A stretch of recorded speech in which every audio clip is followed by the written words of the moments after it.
So who is CAN? What is this College Acceleration Network? Well, the College Acceleration Network is founded by Dr. Eric Band, who I referenced earlier. And I will ask Dr. Band to come up here. And while he's coming up here, I will say that he has a number of jobs. One, he is a Senior Vice President of Innovation for Academic Partnerships, a Dallas-based company. And as I said, he is the founder of CAN. And so if you would like to join me here, please give Dr. Band a round, warm welcome.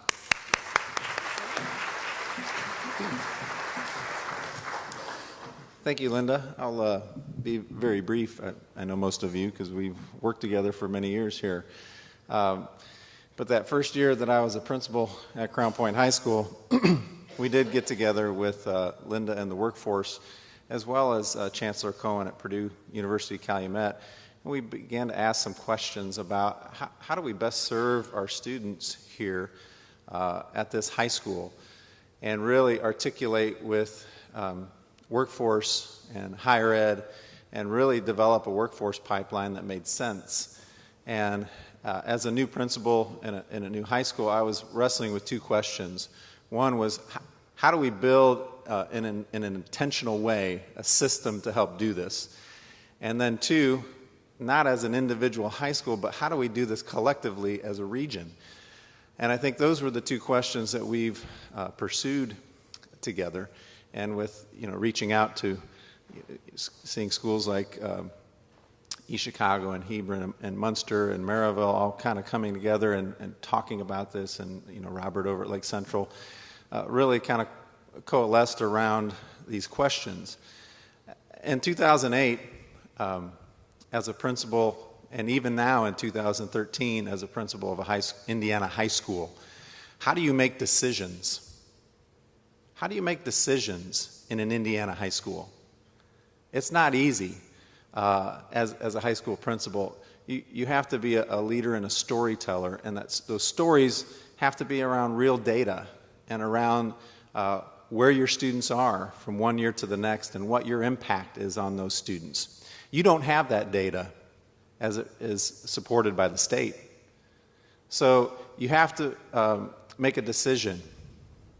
You have to be courageous.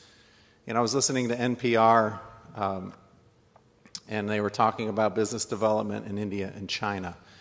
And they said, in a very oversimplified statement, business sometimes wins because of government in China, and sometimes business wins despite government in India. We don't have the data as secondary school leaders in the state of Indiana to make those decisions about programming.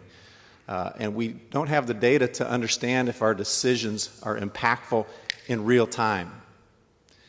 And I'm not meaning to be overly negative at all, but I'm really kind of more meaning to say the steps that you're taking here with Dr. Hoyta as a region to focus on assessment, as was led by Peggy's group in READYNWI.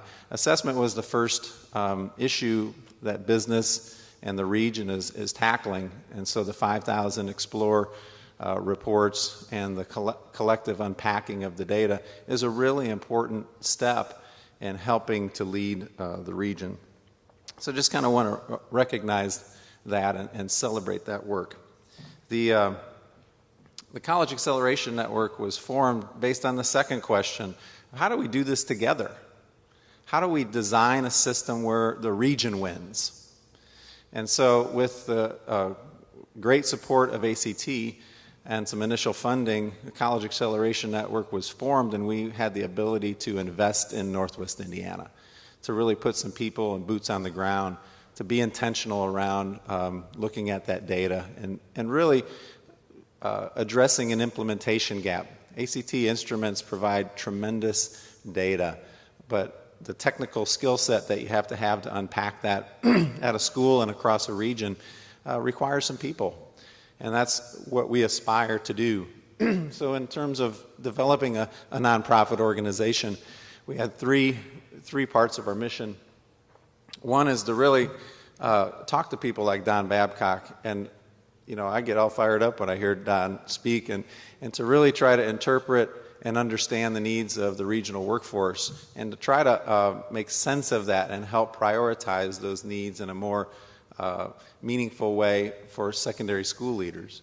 Second is, school leadership. Dr. Hoyta has just done a remarkable job in terms of helping provide technical support to school leadership teams, and that's what we're all about, to really look and get at the individual needs of students and to help each student achieve to their potential.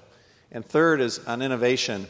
Chip is going to show you, along with Robert and the Crown Point team today, with some support with CAN and just some good hard work, rolling up sleeves, really looking at some data in a different way and some emerging tools that are developing. So we've engaged a company out of Colorado to come in and to look at using this data in a very detailed and robust way. Automate some systems, look at programming, why do kids get placed in certain slots, and to be more intentional and explicit about that versus kids are moving into slots based on who knows. One of the first years, I wonder if you still do this, the first year I was principal, we tracked at Crown Point. The middle school teachers were recommending placement in the high school, and we were accepting those recommendations. They're not in our school. They don't know what we do. They don't know what we teach. And for some odd reason, they were telling us where to put kids. And so I think you'll find it very interesting when Robert kind of unveils a little bit of that today later on. So those are our three big missions. The other thing, as a region to win together, I just heard Dr. Bertram talk, who's going to come up here in just a moment. The systems get the results they're designed to get. So as a region, how do we design a system to really accelerate new sets of results to hit our big goal?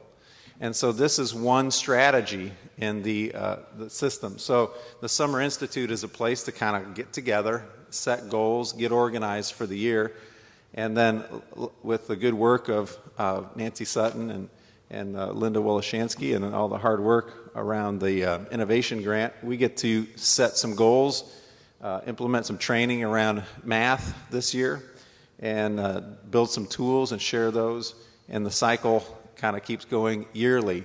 There's no more 5-year strategic planning. It's measure, assess, reorganize, and go yearly in a very focused way. So that's what we're hoping and aspiring to do.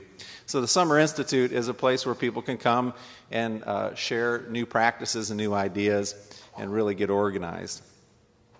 It also is a place where we can showcase some new ideas, and we're very privileged to have Dr. Bertram with us here today as well. But this is a picture that really summed it up for me in terms of me being inspired mostly from a distance at this point around the work.